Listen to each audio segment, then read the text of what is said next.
Barokahna sekolai. Ada yang bertanya sama saya ketika saya berbicara di suatu majelis, mengapa sekarang ini sepertinya sekolah kehilangan kesaktian untuk membentuk hati anak-anak kita? Ini pertanyaan dan bukan pernyataan saya. Saya hanya mampu menjawab begini.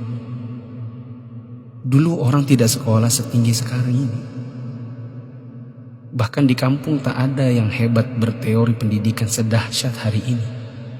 Bisa dibilang teori pendidikan sekarang mungkin sudah menyentuh langit ketujuh. Tapi sebenarnya ada yang hilang, yang disebut dengan keberkahan. Keberkahan bukan buatan manusia, melainkan pemasena puange, rahmat Allah.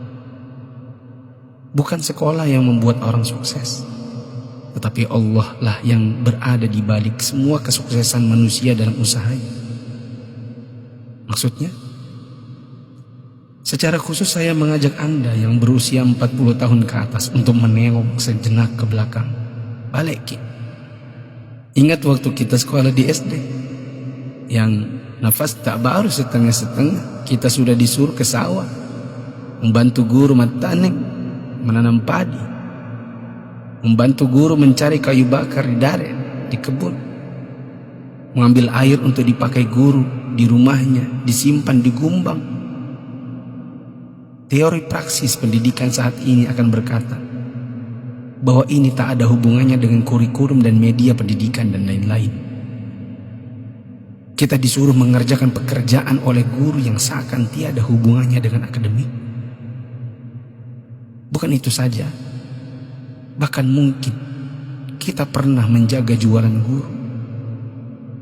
Tak hanya itu, kita kalau dipukul oleh guru hingga setengah hidup, atau masengo, mimisan, akibat pukulan mister kayu guru dan jangka pelingkar yang ujungnya runcing.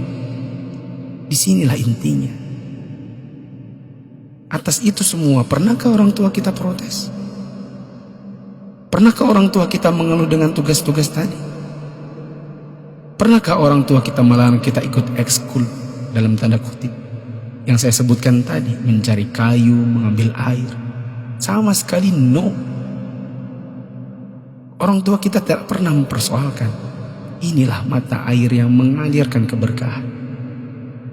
Atas kesabaran orang tua terhadap dunia persekolahan, Allah pun menurunkan rahmatnya.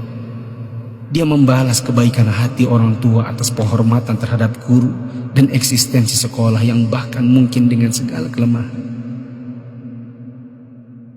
Tak perlu pakai teori pendidikan, sebab orang tua kita tak paham itu semua. Tapi teori dan kehendak Allah yang berlaku. Inilah yang disebut dengan barakah, keberkahan. Boleh jadi kita sudah jauh berjalan, tapi mari kita tengok sejenak betapa hebatnya pendidikan orang dulu. Kebodohan guru zaman dulu dengan ekskulnya, serta kesabaran orang tua dengan ketidakpahamannya, rupanya membuat Allah Ta'ala menurunkan barakah emasnya. Atas berkat rahmat Allah, bukan hanya bagi guru, tidak juga hanya untuk orang tua, bahkan keberkahan itu pun dinikmati oleh anak didik. Tengoklah sekarang, orang tua memenjarakan guru, anak memfitnah gurunya, dicubit bilangnya ditempeleng, diajari katanya dicaci maki, dinasihati lapornya dihina, ditegur ujarnya dipermalukan. Bagaimana mungkin berkah Allah bisa datang? Anda yang berumur 40-an, pernah kita melakukan ini? Bahkan kita membohongi orang tua karena melindungi guru. Kalau perlu orang tua tak perlu tahu apapun keadaannya. Itulah sebabnya di akhir sekolah dahulu kita selalu menyisakan air mata kebahagiaan.